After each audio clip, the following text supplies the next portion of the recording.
one-on-one experience to a consumer is best delivered through events. That's where the brand gets dedicated mind space from the consumer, and that experience really changes perspective of the consumer towards the brand. I had gone for the Backstreet Boys concert. Bisleri was one of the sponsors, and I think they just hit the nail with that. Primary businesses run on data. The largest of businesses is not about selling a product, but collecting consumers' data.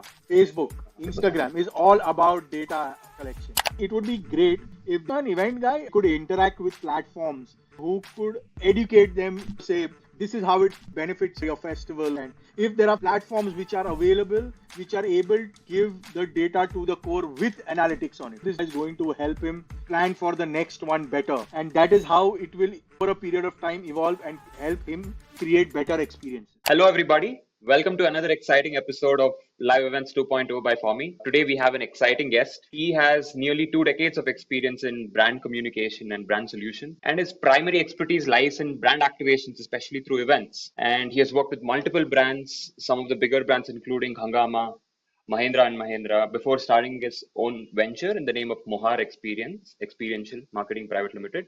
First of all, Keyour, it's great to have you on the podcast. I would actually love to start this podcast with one question, which is you've had multiple experiences with multiple brands, including Hungama, Mahindra, CICI, Prudential, where your main responsibility was to, generate awareness or to market the brands through events, right? So first of all, how was your experience like in all these companies that you worked with, and what made you start your own agency? It's great to be here, Harsh. Okay, so I started my journey at Hungama Digital Services. That time it was called Hungama.com. And one of the arms that it had was the experiential marketing arm. And that was a time activations in India was really taking form and events were becoming more important for the brands.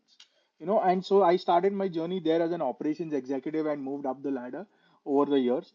But working on different brands and understanding the TG that they would be looking at for every activation or a product that they would come out with would really give us an insight into how the marketing space in the country works and how things move from different brands, how they approach the market differently and how they approach the consumers differently. Then some were really new products which were coming into the market at that point of time, because the mobile revolution, that you can say, had just started in about 2004 2005, now that we call as smartphones and feature phones. That time feature phones, advanced feature phones, had just started coming into play. So the likes of BlackBerry, Nokia Engage, Communicator, and all those brands had started playing a significant important role in the market to change the dynamics of the mobile industry today that we see. And that was, I believe, the stepping stone towards what we are seeing today. Digital has turned around because of the mobile revolution that has happened. Target marketing has become more effective. At that point of time, I remember there was target marketing through feature phones which had, infrared or Bluetooth, and there would be devices installed around malls, around high streets, which would keep on sending out messages through using Bluetooth, and they would come as pop-ups to you if you are around that store or a 50-meter, 100-meter radius around a particular store of a brand. And those were the kind of digital marketing activities that were just starting. And while online advertising was still nascent at that point of time, but that has been my journey. And from there, I moved to ICICI Prudential. I gained a lot of experience in, creating content, live content to for the consumer experiences over there and for our internal consumers and external consumers, where we would have multiple events happening across the country and sometimes internationally. So that gave me a really larger picture on understanding how consumers react or an individual reacts to different kinds of content in different scenarios. From there, I moved to a more a larger consumer brand, which was more appreciated in the tier 2, tier 3, and rural India, which was called Mahindra. I was part of the Mahindra two-wheeler space. We launched some scooters. Scooters were primarily for tier 1, tier 2 cities and metros where scooter consumption is high. And motorcycles were launched for the tier 2, tier 3, and the rural market. And there it is a different ball game when you enter, when you start moving from tier 2 to tier 3 and go downwards to the interiors of the country. There the consumer is different. So you as a brand have to approach them very differently. How to convince them, how to communicate with them, on an offline, online, traditional media, what kind of digital exposure they have, which is far different from what we know as today Instagrammers and all that, and influencers which have come. There are a lot of, if you see in today's time, lot of influencers are from tier 2, tier 3 cities and not from tier 1 cities. So working across these brands has really helped me understand, you know, how the consumer experience journey is, how do they react, how to understand the consumer for a particular product and to identify the means of communication to them. And after spending about 12, 13 years in different aspects of marketing communication as a business, right, I decided to get into the experiential marketing and consumer engagement space with my own venture, which was called Mohor Experiential Marketing, under which we had two verticals, wherein one we were working with independent artists through Twisted Talents, where we were promoting them on, and on the other side we started our own consumer engagement and experiential marketing business called Imperious, which meant experiences. So we would give them a create different experiences for our clients, which would somewhere at times also have a digital angle to it, where we would collaborate on a digital front for our brands and promote uh, the brand digitally as well, or engage the consumer digitally, and not only on a physical level. And that's how we started giving value to our brands by giving what today is called as integrated marketing experiences, where all kinds of marketing channels come together so that a consumer gets an overall experience and doesn't miss out on the brand at on any front. So this were the primary experiences and reasons for me to start my own agency at one point of time. I stuck to it because the one-on-one experience from a brand to a consumer is best delivered through an activation or an event activation or through events, because that's where the brand gets dedicated mind space from the consumer and is focused at that point of time on the brand for whatever period of time you keep them engaged. And that experience really changes the thought process and the decision making process of that consumer, and changes the perspective of the consumer towards the brand.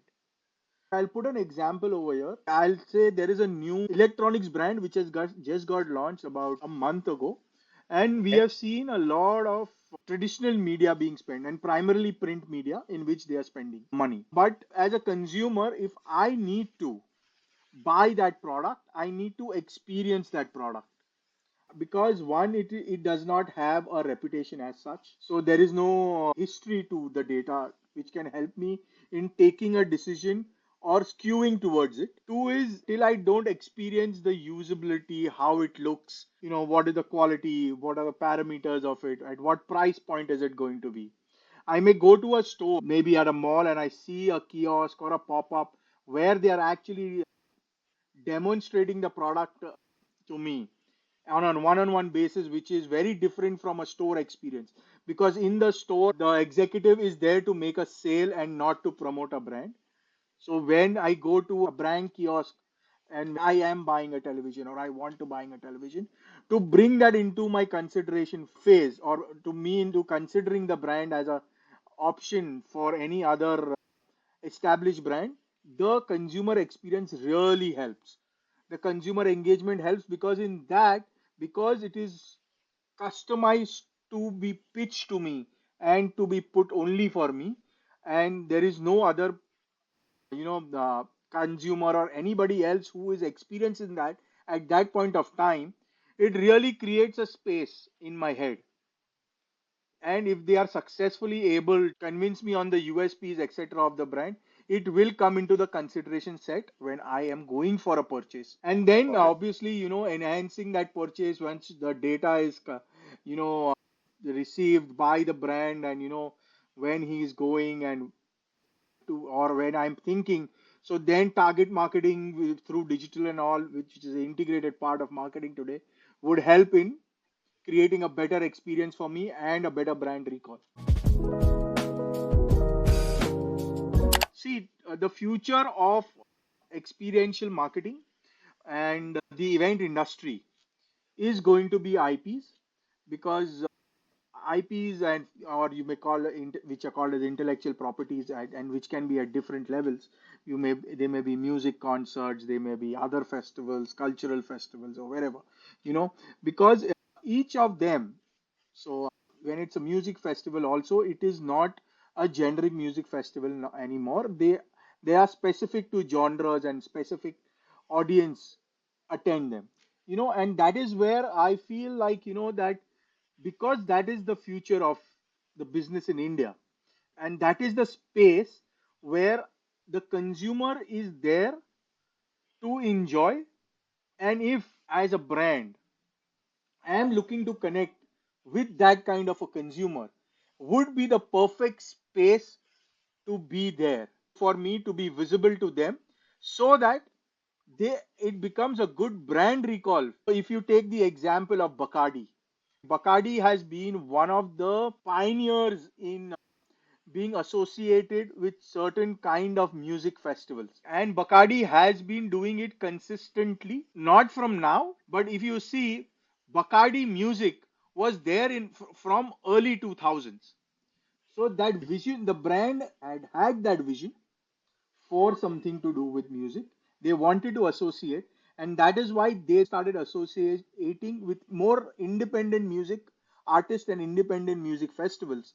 So earlier, their music used to represent indie artists, and now they work with festivals which are independent music artists, where they come and perform new genre of music. So that, if you look at that, when somebody who's a Bacardi consumer always associates that music with Bacardi, and Bacardi with that kind of music. And if he is the person who enjoys that kind of music every time he's going to go to a place where similar music is played, there are more chances of him consuming Bacardi as a brand than any other drink that he would want to have. Live event space and brand engagement have a lot to go in common in the new future that we are looking at, because that is where the one-on-one engagement and brand recalls for a lot of consumers will happen with brands.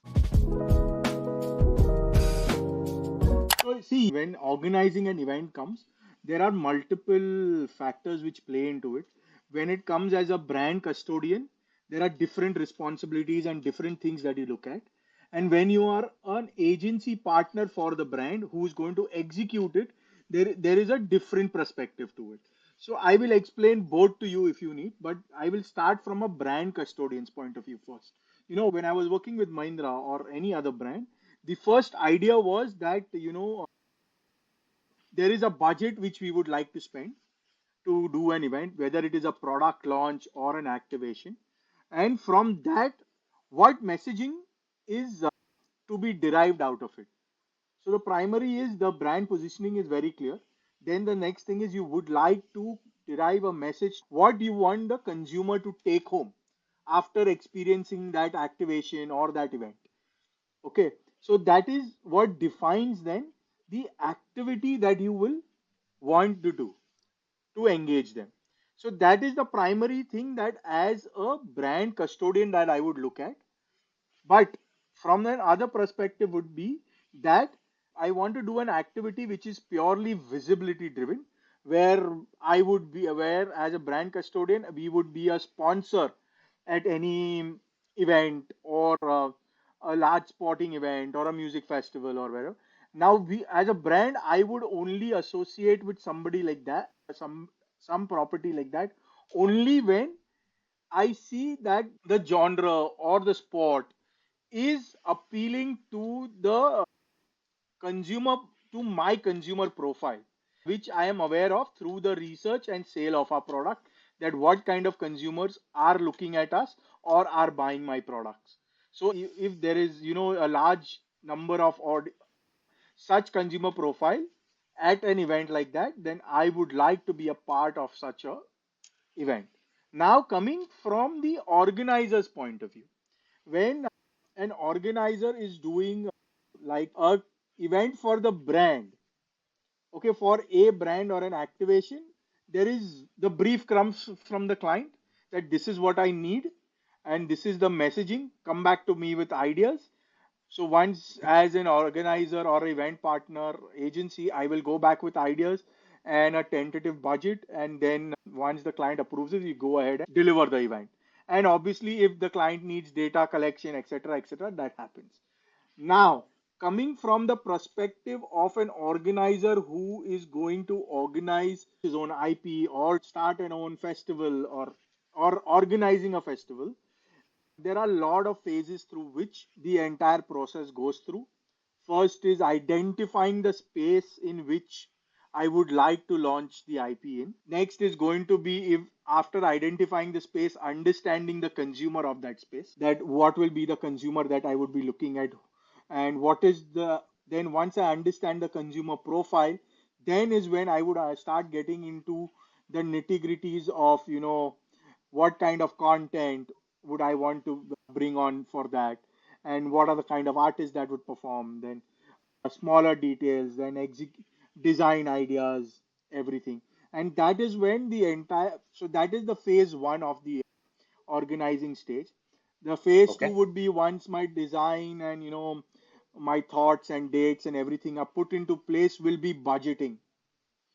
Now, budgeting is not only about, what it would cost me to execute this event, but budgets include execution, contingency, a 360-degree marketing plan, which will be derived based on what I want to achieve and what is my desired target to reach. So, based on that, marketing plan would be put in place. I will start approaching my sponsors that I would like to target for this particular IP and show them what we are planning to do, what is the target audience that we are planning to, that our plan is to bring to the festival or the IP, or who, and which are more likely to attend, and which are also in line with the consumer profile or are somewhat in line with the consumer profile that the brand is looking at for visibility and to engage. The third phase is comes to the execution phase, where everything is implemented, and obviously once the implementation part comes, obviously it will depend on the budgets that finally are available with the organizer to spend. While you said huge marketing channel, no, IPs are not the huge marketing channel for a brand in India as of now. It will turn out to be, it will still be the smallest chunk, but it will be a Yeah. pretty large chunk once their budgets increase. But in today's time, brands want to spend on experiential marketing or connect or being sponsors on board or consumer engagements at IPs or at festivals, is because one is you get a focused consumer mindset. You consumer is willing to engage with you over there because he's there to enjoy, and the consumer, and it cannot be a boring consumer engagement like, I'm doing a product demo, but it has to be more engaging, more using the attributes of the brand, or more understanding of the consumer, what is there for, and you engage with the brand. You get a engagement customized on that level, where the consumer is having fun and is still understanding the brand. And these are the places which actually leave an impact on the consumer's memory if the brand engagement is really fun and memorable. And that is why brands like to engage in these spaces, because that is where, as I said, undivided attention can be achieved from your consumer. See, in such activities, the ROI is not that important, because primarily the brand is there for visibility, and also the secondary part is they have an opportunity to engage with the consumer. While there may be 100,000 people, at a festival, but the brand may not be able to engage with more than, you say, 10% of it, because one is they are not the only brand over there. There are multiple brands, and there is limited time. So brands always try and look at, do when they are sponsoring or associating with any IPs, to get the maximum bang for the buck. So one is visibility at the festival, two is visibility in the marketing campaign of the IP, because again the logos, brand logos, etc., are very well and prominently visible in the advertising that they do. And the third and the final is creating a brand engagement on ground, where they can try and interact with the maximum number of consumers that they can. And these are the three things that the brand is looking at, and they will then calculate the ROIs looking at the IP's marketing spends, the number of people that attended the festival, and then and also the number of people that they could interact with. See, the brand primarily is expecting reach, visibility, and some level of consumer engagement that can be done at the IP. So I would look at, one is reach is through your marketing campaigns, where my it may be a logo. So what is that spend that you are going to do on your marketing campaign? To on ground visibility. So on the day of the festival, the number of people that come in for the festival, and the number of spaces where my brand will be visible, and a space to do where what kind of consumer engagement can be done at the festival, and what is the kind of then interactions that we have with the brand, with the consumer at different levels. So this is what primarily the brand looks at. And obviously the brand will only come on board if the target audience of the festival and their target audience profile matches. Otherwise the brand is really not interested. I would say, which I recently came across, the brand was Bisleri. I had gone for the Backstreet Boys concert, and it was peak of summer, starting of May. And Bisleri was one of the partners or sponsors over there. And typically, if you go to any festival or a music concert, you have to buy what put up 100 feet. I think it was a 50 or 100 feet large stall with just Bisleri as their branding, and one simple line below it: free water. And I think they just hit the nail with that, because people, I'm sure every person in that concert who was there has experienced Whistlery that day. And it was sustainable because they were not giving out bottles, they were giving out water in sustainable glasses, and Wow. regular room temperature and cold water was served constantly for more than 3 hours. It was Geo Gardens, it was packed. So 8 to 10,000 people minimum were there. And so according to me, whatever they paid for it, they interact with all the consumers who were there. So it is bang for the buck. Yeah, see, brand loyalty works that way. When the brand does a lot for the consumer, you know, the consumer is loyal to that brand. And Bisleri is a legendary brand anyway. So consumers, anyways, Bisleri is like become the norm of saying, buying packaged water. Okay. You will never go and ask for an Aquafina.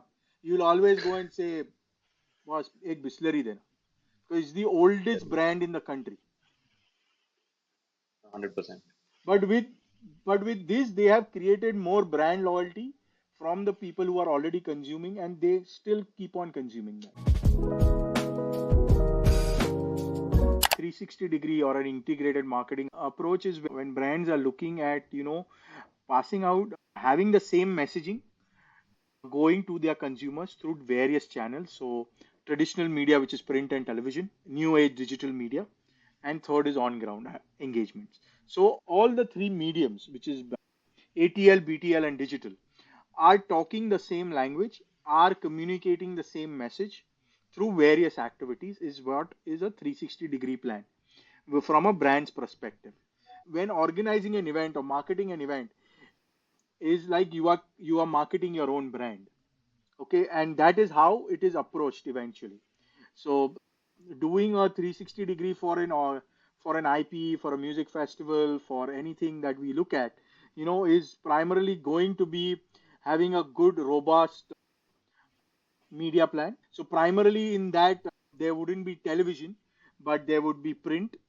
And finally, I would put out an activation consumer engagement plan if I have certain sponsors on board, certain kind of brands on board who would love to engage with the consumers through the IP, then we would definitely put out a consumer engagement platform on ground in catchment areas where we can target our audience and give them some kind of memorabilia through which they have engaged with the festival or the IP at some level and the brand that is part of the that's a value add that I give to my brand.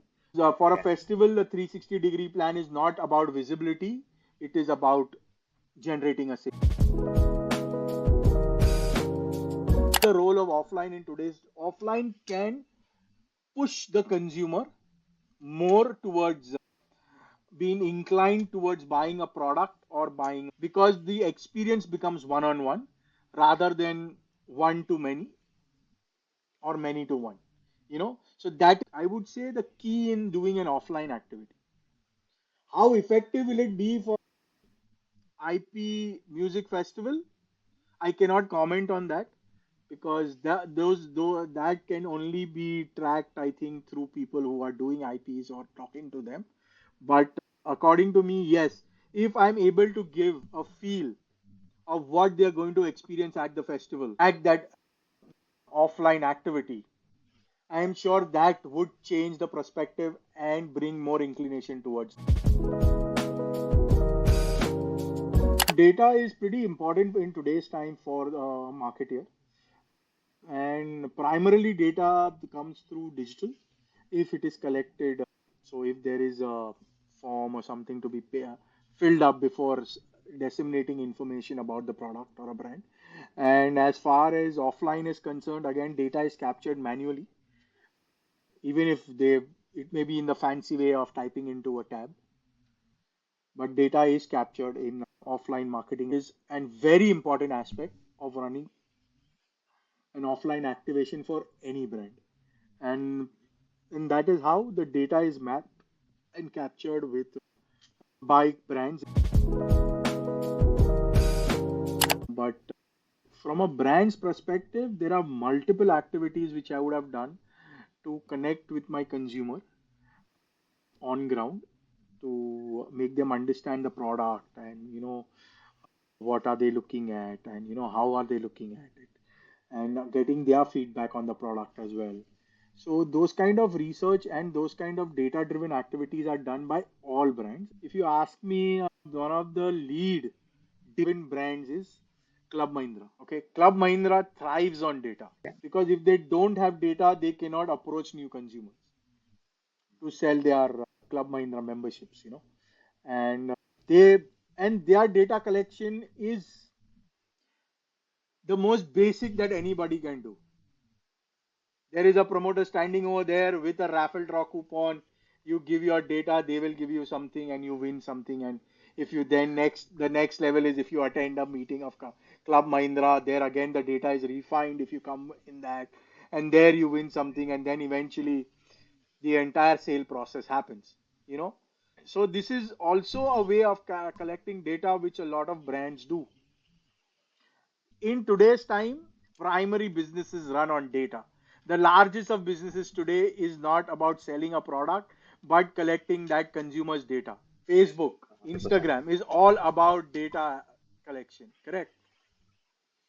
And then Yes. giving it to the brand, using it to use for digital marketing by a certain brand. So data is very important for any brand in today's time. Earlier it was different. Earlier it was more mass oriented, but today target marketing is the key because that is what gives them the return and the sale on the marketing.